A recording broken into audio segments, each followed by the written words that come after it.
Praise the lord. చేరొచ్చిన మీకు అందరికీ ప్రభువైన యేసుక్రీస్తు శుభాలు తెలియజేస్తున్నాను. ఈ దినము కొరకు ఏర్పాటు చేయబడిన లేఖన భాగము అపోస్తలుల కార్యములు 28వ అధ్యాయము 19వ వచనం. యూదులు అడ్డము చెప్పినందున నేను కైసరు ఎదుట చెప్పుకొనుందునని అనవలసి వచ్చెను. అయినను ఇందువలన నా స్వజనముల మీద నేరం ఏమీ మోపవలనని నా అభిప్రాయము కాదు. Praise the lord. దేవునికి స్తోత్రం. హల్లెలూయా, హల్లెలూయా, హల్లెలూయా, స్తోత్రం. క్రీస్తునందు ప్రియులైన సహోదరి సహోదరులారా, దేవుని బిడ్డలారా, ఆత్మీయ జనాంగమా, దేవుని చేత ఏర్పాటు చేయబడినటువంటి ప్రత్యేకమైనటువంటి ప్రజలారా, శాంతి టీవీలో ప్రసారం అవుతున్నటువంటి ఆయన హెచ్చవలసి ఉన్నది అనేటువంటి కార్యక్రమం చూస్తున్నటువంటి ఆత్మీయ వీక్షకులారా, ఆత్మీయ బంధువులారా, నా హృదయపు లోతులో నుంచి మీ అందరికీ ప్రత్యేకమైన వందనాలు తెలియజేస్తున్నాను. మా స్థానిక Gideon machine church GMC Shantinagar 6వ వీధి నెల్లూరు వారు మీకు శుభాలు వందనాలు తెలియజేస్తున్నారు. అంతేకాకుండా గిడియోన్ ఫెలోషిప్ ఇంటర్నేషనల్ GFI అనేటువంటి సహవాసము ఇంచుమించు 2 రాష్ట్రాల్లో 130 మంది సేవకులను కలిగి పరిచయం జరిగిస్తున్నటువంటి సహవాసం తరపున మీ అందరికీ ప్రత్యేకమైన వందనాలు తెలియజేస్తున్నాను. దేవుని స్తోత్రం. హల్లెలూయా. సమయంలో దయచేసి జ్ఞాపకం చేసుకోండి, ఒక ప్రాముఖ్యమైనటువంటి ప్రాముఖ్యమైన ప్రకటన అంటే ఇంతకుముందే నేను ఇంచుమించు 5-6 సార్లన్నా నేను దీని గురించి ప్రకటన చేసి ఉంటాను. శిష్యత్వపు కూడిక, డిజైపుల్షిప్ మీటింగ్. శిష్యుల ఉద్యోగం కోసం, శిష్యుల రక్షణ కోసం, శిష్యుల స్వస్థత కోసం, దేనికోసం? శిష్యులు అనబడిన వారి, శిష్యులుగా ఉండాలని నిర్ణయించుకున్న వారి, అనగా సంఘంలో సభ్యులుగా కొనసాగుతూ, ఏ స్థానిక సంఘంలోని సభ్యులుగా కొనసాగుతూ దేవుని వాక్యం నేర్చుకోవాలని తపన కలిగిన వారికి ఇది బైబిల్ స్కూల్ కాదు, శిష్యత్వపు కూడిక. ఇది టీచింగ్ ప్రోగ్రాం కాదు, ఇది ప్రీచింగ్ ప్రోగ్రాం. శిష్యత్వపు కూడికి మిమ్మల్ని అందరినీ ప్రేమపూర్వకంగా ఆహ్వానిస్తున్నాం. ఎప్పుడో కాదు, ఎల్లుండే అనగా ఆదివారము సాయంకాలము 6:30 గంటల నుంచి. ఆదివారము సాయంకాలం మీరు అందుబాటులో ఉంటారు అనే ఉద్దేశంతో ఈ కూడికను ఏర్పాటు చేస్తున్నాం. ఆదివారము వారమంతా పనిచేశారు, ఆదివారము ఉదయం చర్చికి వెళ్ళారు, మళ్ళీ మీటింగ్ అంటే ప్రార్థన అంటే కష్టం కావచ్చు. అయినప్పటికీ కూడా ఒక 3 గంటలు ప్రభుతో గడపడానికి, ఉదయకాలం మీరు ఒక 3 గంటలు ప్రభుతో గడిపి ఉంటారు. మీరు మెలకువగా ఉన్నటువంటి 16 గంటల సమయంలో 8 గంటల విశ్రాంతికి పోయినా కానీ 16 గంటల సమయంలో ఉదయం 3 గంటలు, సాయంకాలం 3 గంటలు, 6 గంటలు గడపగలిగితే 16 గంటలు 6 గంటలు గడపగలిగితే అది చాలా ఆశీర్వాదకరంగా ఉంటుంది. ఎంతసేపు గడిపామనేది కాదు, కానీ ఎలా గడుపుతున్నాం, ఎందుకు గడుపుతున్నాం అనే విషయాలు మనం ఆలోచించుకోవాలి. ఈ శిష్యత్వపు కూడికలో పశ్చిమ గోదావరి జిల్లా నుంచి, భీమవరం అనేటువంటి ప్రదేశం నుంచి సువార్త గాయకులు, మంచి దైవజనులు, యవన దైవజనులు అయినటువంటి బ్రదర్ జక్కుల ప్రవీణ్ గారు వారు వాక్య పరిచయం చేస్తారు. తర్వాత మీ సహోదరుడైన నేను వాక్య పరిచయం చేయడానికి సిద్ధపడుతూ ఉన్నాను. దేవుడు నాతో మాట్లాడుతున్నాడు, దేవుడు కొన్ని విషయాలు తెలియజేస్తున్నాడు. దేవుడు నాకు తెలియజేసిన విషయాలు నేను ఏదో నోట్స్ రాసుకొని, ఏదో పేజీలు రాసుకొని, ఇంటర్నెట్లో ఏదో ఒకటి కాపీ చేసుకొని చెప్పడం కాదు నాకు ఇష్టం. అది అసలు నాకు ఇష్టం లేని విషయం. ఇన్ఫర్మేషన్ ఇవ్వడం కాదు, ఇన్సైట్ ఇవ్వడమే నా యొక్క ఉద్దేశం. దేవుడు నాకు ఏదైనా ఇస్తే దాన్ని బేస్ చేసుకొని మీరు ఇన్స్పైర్ అవునట్లుగా మీకేదో చెప్పడం అనేది నా యొక్క ఉద్దేశం. కాబట్టి ఈ కూడికలో 6:30 నుంచి ఆరంభించబడి 8 గంటలకు ముగించబడుతుంది. అంటే పాటలు ముగించబడతాయి. 8 గంటల నుంచి ఎగ్జాక్ట్ 8 o'clock నుంచి ఫస్ట్ మెసేజ్ స్టార్ట్ అవుతుంది. తర్వాత 8:40 కల్లా సెకండ్ మెసేజ్, తర్వాత 9:30 కల్లా మీటింగ్ ముగించబడుతుంది. 6:30కి ఆరంభించబడి 9:30కి జస్ట్ 3 hours విత్ జీసస్. కాబట్టి ఇలా ప్లాన్ చేసుకోండి. ఇప్పటికే మీలో కొంతమంది ప్లాన్ చేసుకుంటున్నారు, రావాలనుకుంటారు, కానీ కొంతమంది రాలేని పరిస్థితులు కూడా ఉంటాయి. కానీ మనం బలంగా ప్రార్థన చేసినప్పుడు మనకు ఎదురుపడేటువంటి ఆ ఆటంకాలన్నింటినీ అధిగమించేసి మీరు సులభంగా మీటింగ్ అటెండ్ కావచ్చు. అటెండ్ కండి. అక్కడ నేను, సోదరులు, ఇతర దైవజనులు ఉంటారు, మా వాలంటీర్స్, చర్చ్ మెంబర్స్ ఉంటారు. వాళ్ళతో మీరు మాట్లాడచ్చు, నాతో కూడా మీరు మాట్లాడచ్చు, నన్ను కలవచ్చు. పోయిన నెల మీటింగ్లో, జనవరి నెల మీటింగ్లో కూడా కపాడిపాలెం నుంచి కొంతమంది వచ్చారు. అందరూ బట్టి నేను ప్రభునామాన్ని మయంపరుస్తున్నాను. కపాడిపాలెం నుంచి, బట్వాడిపాలెం నుంచి, ముత్యాలపాలెం నుంచి, టౌన్లో నుంచి, ఇంకా వేరు ప్రదేశాల్లోంచి, అంతేకాకుండా నవాపేట నుంచి, కుసుమహరిజన వార్డు నుంచి, ఇంకా ఆయా ప్రదేశాల నుంచి, స్టోనస్పేట నుంచి దేవుని బిడ్డలందరూ తరలి రావాల్సిందిగా కోరుతున్నాం. 9:30 కల్లా ముగించబడుతుంది. మీకు టీ స్నాక్స్ ఇవ్వబడతాయి. వాక్యం విని, పాటలు విని, వాక్యం విని దేవుని చేత దర్శించబడి మీరు సంతోషంగా మీ ప్రాంతాలకు తిరిగి వెళ్లాల్సిందిగా మిమ్మల్ని ప్రేమపూర్వకంగా కోరుతున్నాం. రండి. ఈ ఆత్మీయ ఉద్యమంలో మీరు కూడా పాలిభాగస్తులు కండి. కనుక మిమ్మల్ని అందరినీ శిష్యత్వ కూడికి ప్రేమపూర్వకంగా ఆహ్వానిస్తున్నాం. Then hope to see you on February 16th, Sunday evening by 6:30 p.m. at Town Hall, Nellore. దేవుని స్తోత్రం. ఈ సమయంలో మనము దేవుని వాక్యాన్ని ధ్యానించుకుందాం. నాకు కాస్త అనారోగ్యం బలహీనతగా ఉంది, అయినప్పటికీ కూడా దేవుడు నన్ను దర్శిస్తున్నాడు. మన బలహీనతల యందే దేవుని శక్తి పరిపూర్ణమవుతున్నది. బలముగా ఉన్న సమయంలో మన శక్తి, దేవుడు మనకు అనుగ్రహించిన శక్తి పరిపూర్ణమవుతుంటే, బలహీన సమయంలో దేవుని యొక్క శక్తి, మన ప్రమేయం లేకుండా దేవుని యొక్క శక్తి మనల్ని ఓవర్టేక్ చేసి మనలో పనిచేస్తుంది. మన మాటల ద్వారా పనిచేయచ్చు, మన క్రియల ద్వారా పనిచేయచ్చు. దేవుని స్తోత్రం. హల్లెలూయా. ఈ సమయంలో సేవకులు ఎవరైనా సరే స్వస్థత వరము కలిగిన వారు కూడా, వారు కూడా బలహీనులే. చివరి వరకు ఆరంభంలో ఎంత బలం ఉందో చివరి వరకు అంత బలం ఎవరికి ఉండే అవకాశం లేదు. కనుక మనిషి బలహీనుడు అవుతారు, అయ్యే అవకాశాలు ఉన్నాయి. దేవజనులు బలహీనలు అయ్యే అవకాశాలు ఉన్నాయి. కనుక దేవజనుల కొరకు మీరు ప్రత్యేకంగా ప్రార్థించండి. నా కొరకు మీరు ప్రార్థించగలరు. మీకోసం నేను ప్రార్థన చేస్తున్నాను. చిన్న ప్రార్థన చేసుకొని కార్యక్రమంలో ముందుకు సాగుదాం. పరిశుద్ధమైన మా దేవా, మీకు వందనాలు చేస్తున్నాం. మాకు ఇచ్చినటువంటి మంచి దినము కొరకై మీకు వందనం చేస్తున్నాం. ఈ దినము నేను మేము స్తుతిస్తున్నాం. ఈ దినమే కాదు, ప్రతి దినం మిమ్మల్ని స్తుతిస్తున్నాం. సూర్యోదయం మొదలుకొని సూర్యాస్తమయం వరకు నీ నామము స్తుతి నొందదగినది. సూర్యోదయానికి ముందు, సూర్యాస్తమయం తర్వాత కూడా నీ నామము స్తుతి నొందదగినదే. అయ్యా, మీకు వందనం చేస్తున్నాం. పరలోక రాజ్యములో నిత్యము, అనుక్షణము, రాత్రి పగలు, రేయిం పగళ్ళు నీ నామాన్ని స్తుతిస్తున్నారు. కనుక నీ నామము అన్ని సమయాల్లో, అన్ని వేళల్లో అందరి చేత స్తుతింపదగినదిగా, స్తుతించడానికి యోగ్యమైనదని మేము అర్థం చేసుకుని మిమ్మల్ని స్తుతిస్తున్నాం. దేవా, మీకు వందనాలు, మీకు వందనాలు, మీకు వందనాలు, మీకు వందనాలు. హల్లెలూయా, స్తోత్రం. ఈ సమయంలో బలహీనంగా ఉన్న మా సోదరులందరినీ మేము జ్ఞాపకం చేసుకుంటున్నాం. సహోదరులను మీరు జ్ఞాపకం చేసుకోండి. వార్ధక్య బలహీనతలు ఉన్న వారిని మీరు జ్ఞాపకం చేసుకోండి. మరి ముఖ్యంగా 16వ తేదీ జరిగేటువంటి కూడికలు అనేక మందిని మీరు తీసుకొని రండి ప్రభా. టౌన్ హాల్లో గొప్ప ఉజ్జీవాన్ని మీరు కలుగు చేయమని అడుగుకుంటున్నాం ప్రభా. తండ్రి, ఆ టౌన్ హాల్ నిర్వాహకుల కొరకు ప్రార్థన చేస్తున్నాం. మా నెల్లూరు పట్టణం కొరకు ప్రార్థన చేస్తున్నాం. వేరు ప్రదేశాల నుంచి కదిలి వస్తున్న వారందరినీ బట్టి మీకు వందనం చేస్తున్నాం ప్రభా. ఆ రోజు వాక్యముల చేత, అయ్యా ప్రొఫెటిక్ వర్డ్స్ చేత, రేమా వర్డ్స్ చేత మీ బిడ్డలు దర్శించబడాలి. వారికంటూ ఒక వాక్కును మీరు వారికి అనుగ్రహించి మేలు చేయమని అడుగుకుంటున్నాం. ఆయన తన వాక్కును పంపి వారిని బాగు చేసిన అన్నట్టుగా, అలాగైతే టౌన్ హాల్లో మీటింగ్కి, ఆదివారం మీటింగ్కి మీ వాక్కును పంపించి మీ దాసుల ద్వారా మీ దాసుల నోట్లో మీ మాటలు ఉంచి ఆ వాక్కును మీ ప్రజల చెవుల్లోకి, హృదయాల్లోకి పంపించి కార్యము జరిగించమని, వారిని ఆత్మీయ, మానసిక, శారీరక స్వస్థతను బాగు చేయబడినటువంటి అనుభవంలోకి నడిపించమని కోరుకుంటున్నాం. దేవా, మీకు వందనాలు చేస్తున్నాం. మాకు వనరులు లేవు, మీ వైపు చూస్తున్నాం. నీవే మా దిక్కు. మా ఆర్థిక వనరులైనా కానీ ఆత్మీయ, మానసిక, శారీరక ప్రతి వనరులు నీ యొద్ద నుంచి వస్తాయి. మా సహాయము పైనుండి కలుగుతుంది. మా సహాయము సియోన్ నుంచి కలుగుతుంది. మా సహాయము స్వర్గం నుంచి, నీ దగ్గర నుంచి కలుగుతుంది. కనుక నీ వైపే చూస్తున్నాం. స్తోత్రం. తదేకంగా, దీక్షగా నీ వైపే చూస్తున్నాం. మా పరమయజమానుడా, మా కనులు నీ వైపే చూస్తున్నాయి. నీ చేతుల వైపు చూస్తున్నాయి. నీ విప్పబోతున్నటువంటి గుప్పిలి వైపు చూస్తున్నాయి. తండ్రి, మీకు వందనం చేస్తున్నాం. ఈ సమయంలో శాంతి టీవీ కొరకు, శాంతి టీవీ ఛానల్ కొరకు, ఇంతకాలం శాంతి టీవీ ఛానల్ మీరు ఉపయోగించుకున్నారు. ఇంకా రాబోయే రోజుల్లో ఉపయోగించుకోండి. మంచి ఇంకను అనేక మంది ఇతర దైవజనులు మీరు తీసుకొని రమ్మని అడుగుకుంటున్నాం ప్రభా. శాంతి టీవీలోని కార్యక్రమాలన్నీ బట్టి మీకు వందనం చేస్తూ, మమ్మల్ని మీ చేతుల్లో సమర్పిస్తూ, సకల ఘనత, మహిమ, ప్రభావం మీకు ఆరోపిస్తూ, మా ప్రభువును ప్రియరక్షకుడైనటువంటి యేసుక్రీస్తు నామములోనే ప్రార్థించగలుగుతున్నాం పరమ తండ్రి. Amen, amen, amen, amen. దేవునికి స్తోత్రం. హల్లెలూయా, హల్లెలూయా. మీ అందరికీ మరొక పర్యాయం ప్రత్యేకమైన వందనాలండి. నిన్నటి ఎపిసోడ్లో మనము కొన్ని విషయాలు ఆలోచించాం.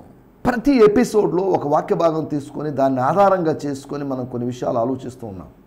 ఆ వాక్యాన్ని బేస్ చేసుకొని వేరు విధాలుగా మనం ఆలోచిస్తున్నాం.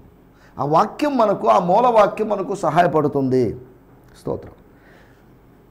అన్యజనుల ఆశీర్వాదాలు, the blessings to the Gentiles, అనగా ప్యాగన్స్కి, అనగా జెంటైల్స్కి, నాన్ జూయిష్ పీపుల్కి, నాన్ క్రిస్టియన్స్కి వచ్చేటువంటి బ్లెస్సింగ్స్ గురించి. ఏంటంటే వాళ్ళకి ఎలా బ్లెస్సింగ్స్ వస్తాయి? ఎవరికైనా బ్లెస్సింగ్స్ వస్తాయి. అదేంటండి ఇది?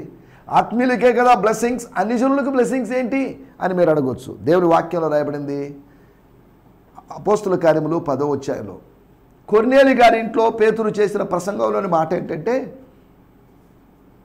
ప్రతి జనములో తనకు భయపడు వారికి, ఎవరైతే దేవుడు ఉన్నాడని, నిజ దేవుడు ఉన్నాడని ఎరిగి ఆయన గురించి పూర్తిగా ఎరగనప్పటికీ కూడా ఆయన్ను ఎరిగి ఉంటారో అట్టి వారిని ఆయన అంగీకరిస్తాడు. వారిని తిరస్కరిస్తాడని కాదు, వారిని అంగీకరిస్తున్నాడు. దేవుని స్తోత్రం. నేను చదువుతున్నాను 10వ అధ్యాయము 35వ వచనం అపోస్తలుల కార్యములు, యాక్ట్స్ 10:35. ప్రతి జనములోనూ ఆయనకు భయపడి నీతిగా నడుచుకుని వానిని ఆయన అంగీకరించును. స్తోత్రం. ప్రతి జనములో, అన్ని జనుల్లో, ఫిలిష్తీలో, మిథ్యానీలో, అమోరీలో, హిత్తీలో, హివ్వీలో, ఇంకేదైనా కావచ్చు, ఎవరైనా కావచ్చు, భారతదేశంలోనే ఏ కులమైనా ఏ మతమైనా కావచ్చు, ప్రతి జనములోనూ దేవునికి భయపడి, దేవుని యొక్క వేరు రూపాలకు భయపడిన కాదు, దేవునికి భయపడి నీతిగా నడుచుకుని వారికి, అనగా నీతి కలిగి జీవించువానికి. స్వనీతితో జీవించడం అని కాదు, స్వనీతి కన్నా అధికమైన నీతితో జీవించడం. ఆపాదించబడలేదు, ఆపాదించబడబోవు, విధించబడబోవు, వారసత్వంగా లేకపోతే పొందుకోబోతున్న నీతి, దానికి ఇంచుమించు ఆ నీతికి తగినట్లుగా. If he walks according to righteousness, నీతిగా జీవిస్తే, నీతిగా జీవించడం అంటే విశ్వాసం మూలంగా జీవించడం. ఇవన్నీ మన మతము అనేది మనకు ఒకటి ఉన్నప్పటికీ, మత శాఖలు ఉన్నప్పటికీ కూడా దీనికి మించినట్టు ఏదో విధానం ఉంటుంది.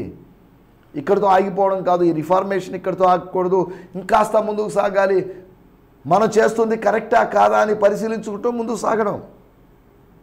ప్రతి జనములోను, అనగా ఆయా దేశాల్లో ఉన్న జనములు కావచ్చు, లేదా ఒకే దేశంలో ఉన్న వేరు జనములు, ప్రతి జనములోనూ ఆయనకు భయపడి, ఆయన ఎవరో ఎరిగినప్పుడు ఆయనకు భయపడతాం.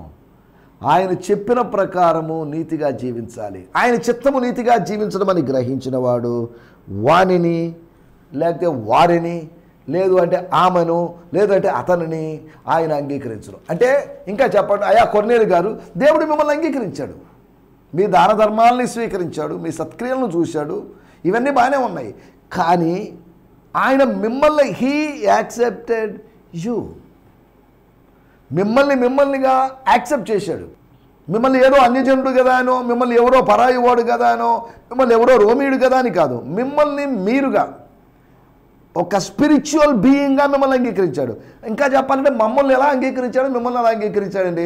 ఆత్మీయులైనబడిన వాళ్ళని, యూదులు అనబడిన వాడిని ఎలా అంగీకరించాడు, మిమ్మల్ని కూడా అలా అంగీకరించాడు. అనగా సేవకుల్ని ఎలా అంగీకరించాడు, నిన్ను అంగీకరించాడు. He accepted you. యేసుక్రీస్తు అంగీకరించబడ్డాడు, అలాగే కొర్నేలి కూడా అంగీకరించబడ్డాడు. ఏ జనములో ఉన్నవారైనా ఆయన చేత అంగీకరించబడతాడు. ఏ జనము అంటే ఏ నేషన్, ఏ దేశము అనేది మనకు తారతమ్యం. ఈయన అమెరికా వాడా, ఈయన ఇంగ్లాండ్ వాడా, లేకపోతే పలాను వాడా, జపాన్ వాడా, సింగపూర్ వాడా అనే తేడాలు మనం చూస్తాం. కానీ దేవుడు దేశాల దృష్ట్యా, దేశం అంటే ఒక భౌగోళికమైనటువంటి ఒక పర్టికులర్ ఏరియా, అంతవరకే. దీన్ని ఆధారంగా చేసుకుని మనుషులను విభజించడానికి వీల్లేదు. అందరం ఒకే భూమి మీద ఉన్నాం, ఒకే ఆకాశం అనే పైకప్పు కింద ఉన్నాం, ఒకే గాలిని పీలుస్తున్నాం, ఒకే నీటిని తాగుతున్నాం. లేకపోతే కాకపోతే ఆ నీరు వేరు బాటిల్స్లో పెట్టుకుంటాం, అంతవరకే. 1 లీటర్ బాటిల్, 1/2 లీటర్ బాటిల్, లేకపోతే ఇలా పెట్టుకుంటున్నాం, అంతవరకే తప్ప అందరం నీళ్లు తాగుతున్నాం, అందరం ఆహారం తింటున్నాం, అందరం ఒకే గాలి పీలుస్తున్నాం, అందరం ఒకే పైకప్పు కింద ఉన్నాం, అందరం ఒకే భూమి మీద నివసిస్తున్నాం. నాతో పరిచయం లేనటువంటి ఒక వ్యక్తికి ఏదో సిమిలారిటీ ఉంది. ఆ సిమిలారిటీ ఏంటి అంటే, ఆ సారూప్యత ఏంటంటే, నేను ఆయన దేవుని బిడ్డలమే, దేవుని చేత సృష్టించబడిన వారమే అనేది. అన్ని జనులకు వచ్చేటువంటి ఆశీర్వాదాలు, అవును, అన్ని జనులకు కూడా ఆశీర్వాదాలు వస్తాయి. ఒకప్పుడు అన్ని జనుడుగా ఉన్నాను నేను, నాకు ఆశీర్వాదం ఇచ్చాడు దేవుడు. అన్ని జనులుగా ఉన్నటువంటి అనేకులకు దేవుడు ఆశీర్వాదం ఇచ్చాడు. అన్ని జనురాలైన రూతుకు ఆశీర్వాదం ఇచ్చాడు. అన్ని జనురాలైనటువంటి రాహబుకు ఆశీర్వాదాలను ఇచ్చాడు. అన్ని జనులకు ఆశీర్వాదం ఇచ్చాడు. ఆత్మీయులకు ఇస్తాడు. ఆయన యూదులకు మాత్రమే ఆశీర్వాదం ఇచ్చే దేవుడు కాదు. ఆయన యూదులకు మాత్రమే దేవుడా, నో, అట్లని రాదు. ఆయన అన్ని జనులకును దేవుడే అని దేవుని వాక్యంలో రాయబడింది. దేవునికి స్తోత్రం, హల్లెలూయా. అన్ని జనుల యొక్క ఆశీర్వాదాల గురించి, ఒకటి వారి రక్షణ, స్వస్థత, లేకపోతే రక్షణ, సాల్వేషన్, లేదంటే హీలింగ్ అనే దాని గురించి మనం మాట్లాడుకున్నాం. రెండోది రాజ్యము, కింగ్డమ్ ఆఫ్ గాడ్, దేవుని రాజ్యము వాళ్ళకి ఇవ్వబడింది. ఎవరి దగ్గర నుంచి తీసివేయబడింది? ఇశ్రాయేలు ప్రజల నుంచి తీసివేయబడి అన్ని జనులకు అప్పగించబడింది. ఫలించు వారికి అప్పగించబడింది. ఫలించని వారి చేతిలో నుంచి ఫలించు వారి చేతిలోకి రాజ్యము ట్రాన్స్ఫర్ అయింది. అందుకని ఇశ్రాయేల్ అడిగారు, వాళ్ళకి రాజ్యం లేదని, రాజ్యాన్ని పోగొట్టుకున్నారని వాళ్ళకి తెలుసు కనుక వాళ్ళు చెప్తున్నారు, ఇశ్రాయేలునకు రాజ్యమును నువ్వు మరలా అనుగ్రహించదవా అని యేసు ప్రభువుని వాళ్ళు ఆరోహణకు ముందు అడిగారు. అంటే we last the Kingdom, we last the Kingdom by our foolishness, by our disobedience, by our unbelief, but we have to get it back, we have to restore it. దాన్ని విడిపించుకోవాలి, విమోచించుకోవాలి అనేది వాళ్ళ ఆలోచన. ఒకటి రక్షణ వాళ్ళకి దేవుడు ఇచ్చేటువంటి ఆశీర్వాదమని, రెండోది రాజ్యము దేవుడు వారికి ఇచ్చే ఆశీర్వాదమని, మూడోది వారికి ఒక కొత్త పేరు ఇస్తాడని. కొత్త పేరు అనగా కొత్త ఉనికి, నూతనమైన అస్తిత్వం ఇస్తాడని. ప్రజలు కాని చోట, జనులు కాని చోట ప్రజలు అని పిలుస్తారని, అనగా ప్రజల్లో చేరుస్తానని, ఆల్రెడీ ఉన్నటువంటి ప్రజలు మందలో చేరుస్తానని, ప్రజలుగా గుర్తిస్తానని, అంతేకాకుండా ప్రియురాలు అని పిలువబడుతుందని. హోషేయ చెప్తున్న మాటల గురించి మనం అక్కడ చదువుకున్నాము, ఇప్పుడు మనకు అంత సమయం లేదు. స్తోత్రం, హల్లెలూయా. మనం ఆలోచిస్తున్నట్టు విషయాలు, ఒక న్యూ ఐడెంటిటీ మనం అన్ని జనులైనట్టు వాళ్ళు పొందుకున్నారు, కొత్త ఉనికిని పొందుకున్నారు. నాలుగవది వాళ్ళకి జరిగిన విషయం ఏంటంటే వారికి ఐశ్వర్యము కలిగింది. కొరింథీయుల గురించి అపోస్తలుడైన పౌలు చెప్తున్నాడు, మీరు సమస్త జ్ఞానములోను సమస్త ఉపదేశములోను ఐశ్వర్యవంతులయ్యారు. You became rich in all the knowledge, wisdom and the teaching or exhortation అన్నాడు. మీరు చిన్నోళ్ళు కాదండి, మీరు ఐశ్వర్యవంతులయ్యారు, మీరు ధనవంతులయ్యారు. కోట్ల లక్షల ఆస్తుల ఏమొస్తే వాళ్ళు ధనవంతులయ్యారు. వాళ్ళకి జ్ఞానము ఉపదేశము వచ్చింది కాబట్టి వాళ్ళు ఐశ్వర్యవంతులయ్యారు. దేవుని స్తోత్రం. మనం ఈ విషయాల్లో విశ్వాసంలోను, జ్ఞానమందును, ఉపదేశమందును ఐశ్వర్యవంతులుగా, రిచ్ మెన్గా తయారు కావాలి, రిచ్ పీపుల్గా తయారు కావాలి. అనగా దేవుని విషయం కాక భౌతికమైన విషయాల్లోనే ధనవంతుడిగా ఉండకుండా, లూకా సువార్త 12వ అధ్యాయంలోని ధనవంతుడిగా ఉండకుండా, ధన వ్యామోహము లేనివాడిగా, ధనాశ లేనివాడిగా, ధనం కలిగి ఉన్నప్పటికీ కూడా ధనాశ లేకుండా ఉండడానికి ప్రభువు మనకు సహాయం చేయనుగాక. వీటి గురించి, ఐశ్వర్యాన్ని గురించి, ఆత్మ సంబంధమైన ఐశ్వర్యాన్ని గురించి, మనలను ధనవంతులుగా చేయుటకు ఆయన దరిద్రుడు ఆయను అని రాయబడింది. సరే, దేవుని స్తోత్రం. మన సమయం కొద్దిగా ఉంది కనుక ఇంకొక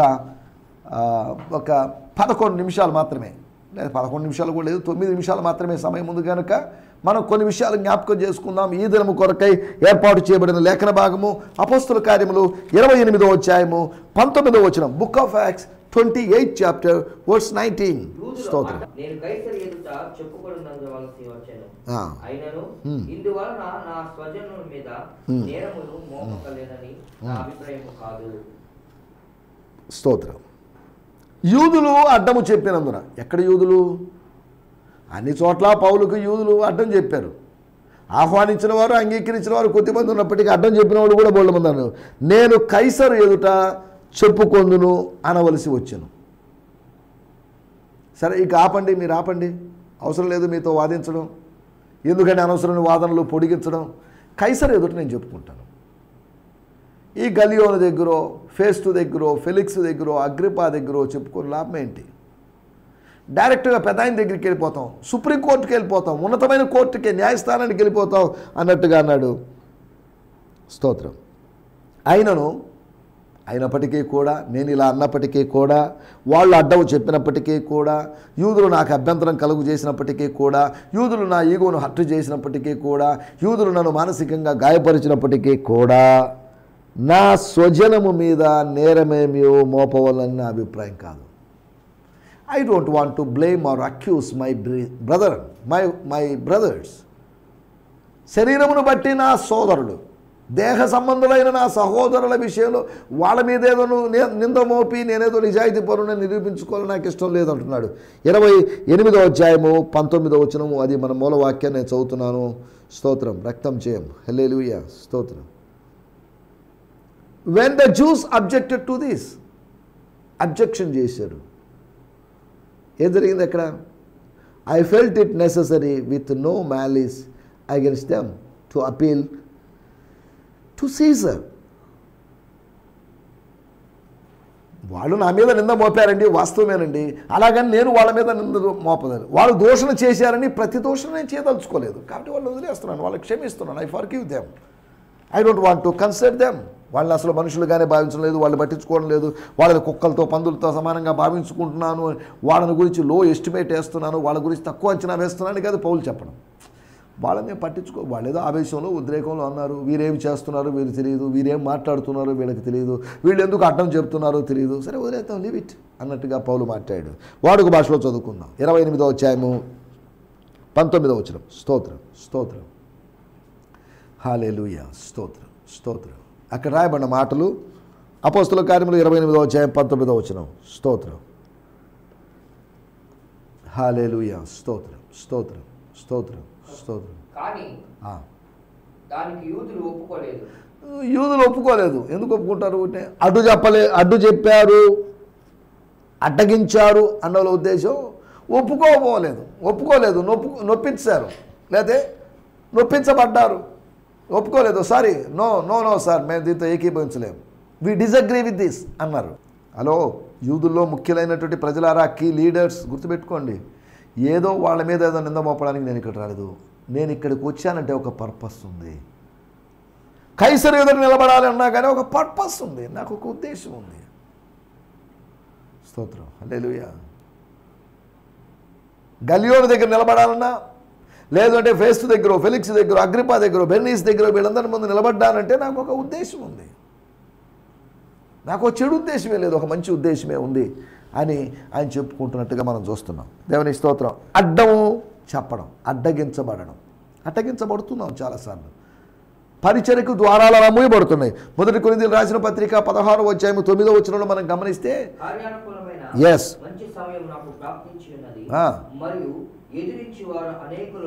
ఎదురించువారు, అడ్డుకునేవాళ్ళు, అపోజ్ చేసేవాళ్ళు, వ్యతిరేకించేవాళ్ళు, ప్రతికూలంగా ఉన్నవాళ్ళు కొంతమంది కాదు, అనేకులు ఉన్నారు. కనుక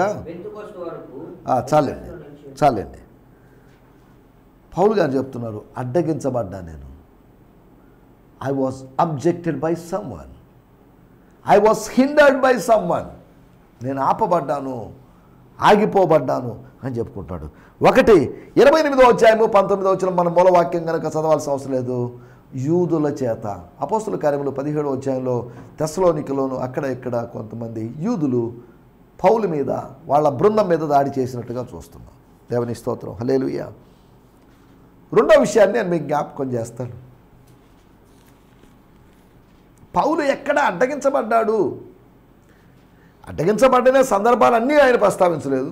4 సందర్భాలు నేను మీకు జ్ఞాపకం చేయబోతున్నాను. 1, ఆయన యూదుల చేత అడ్డగించబడ్డాడు. అపోస్తల కార్యములు 13వ అధ్యాయము 8వ వచనం. స్తోత్రం. ఎలుమ అధిపతిని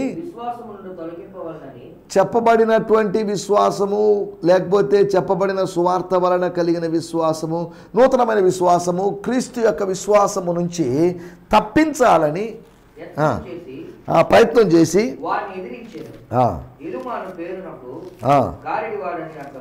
దేవుని స్తోత్రం. అతని పేరు అర్థం కూడా ప్రాముఖ్యమైన విషయం కాదు, కానీ ఆయన ఏం చేశాడు అనేది రాయబడింది. ఎలుమ ఒక అధిపతి యొక్క, వివేకము గలవాడైన సెర్గి పౌలు అను అధిపతి వద్ద నుండెను. స్తోత్రం.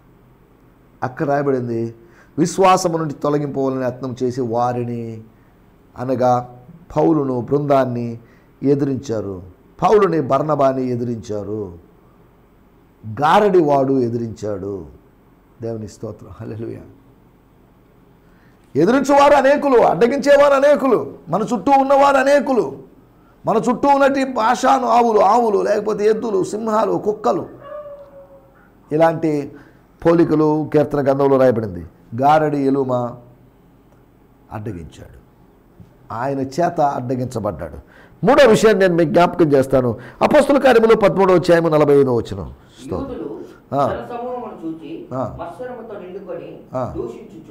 పౌలు చెప్పిన వాటికి అడ్డం చెప్పారు. ఆ పట్టణంలో ఉన్నవాళ్ళు, అంతియోక్య పట్టణం వాళ్ళు, దాదాపు ఆ పట్టణం అంతా వచ్చేసారు. వాళ్ళు పౌలు చెప్పిన దానికి అడ్డం చెప్పారు. ఆపు, వేరే చెప్పు, ఇది కాదు, వేరే చెప్పు అని ఏదో విధంగా పౌలును అవమానపరిచి పౌలును ఆగిపోయేటట్టు చేయాలని వాళ్ళ యొక్క ప్రయత్నం. పౌలు సువార్త చెప్పకుండా మరి ఏదైనా చెప్పాలని, కట్టుకథలో పెట్టకథలో లేదా ఇంకేదైనా అయితే పర్లేదు, కానీ వాక్యం చెప్తే ఏదో జరుగుతుంది. వాక్యం చెప్పినప్పుడు వాళ్ళకి అభ్యంతరం కలుగుతుంది, కానీ వాక్యం చెప్పనప్పుడు వాళ్ళు ఆనందంగా ఉన్నారు. ఇక్కడ గమనించాల్సినటువంటి మాట ఏంటంటే, అంతియోకయ పట్టణస్థుల చేత ఆయన అడ్డగించబడ్డాడు. ఒకటి యూదుల చేత అడ్డగించబడ్డాడు, అంటే ఆయా ప్రాంతాల్లో ఉన్నటువంటి కైసరులో ఉన్నటువంటి యెరూషలేములో ఉన్నటువంటి వాళ్ళ చేత అడ్డగించబడ్డాడు. రెండోది గారడి ఎలుమా చేత అడ్డగించబడ్డాడు. మూడోది ఆయన అంతియోకయ వారి చేత అడ్డగించబడ్డాడు. నాలుగోది 2వ తెస్సలోనిక పత్రిక 2వ అధ్యాయము 7వ వచనం. ధర్మ విరోధ సంబంధమైన మర్మము పనిచేస్తుంది. It's working. ఆ ధర్మ విరోధమైన ఆ క్రియ లేదా మర్మం ఏం చేస్తుంది అంటే, స్తోత్రం, 2వ అధ్యాయం 7వ వచనం. ఇది వరకు అడ్డగించుచున్నవాడు అడ్డగించేవాడు అంతం వరకు అడ్డగించడు, మధ్యలోనే అర్ధాంతరంగా మధ్యలోనే ఆగిపోతాడు. స్తోత్రం. మన శత్రువు పరిస్థితి. For the mystery of the lawlessness, శాస్త్రము లేనితనము, శాస్త్ర రాహిత్యము ఈజ్ ఆల్రెడీ యాక్టివ్. ఇది యాక్టివ్గా ఉంది. విచ్చలవిడితనం, వాక్యానికి విరుద్ధమైన తనం is already active. But the one who prevails will do so until he separated from out of the midst. దేవుని స్తోత్రం, హల్లెలూయా. అంటిల్ హీ ఈజ్ రిమూవ్డ్ అని రాయబడింది.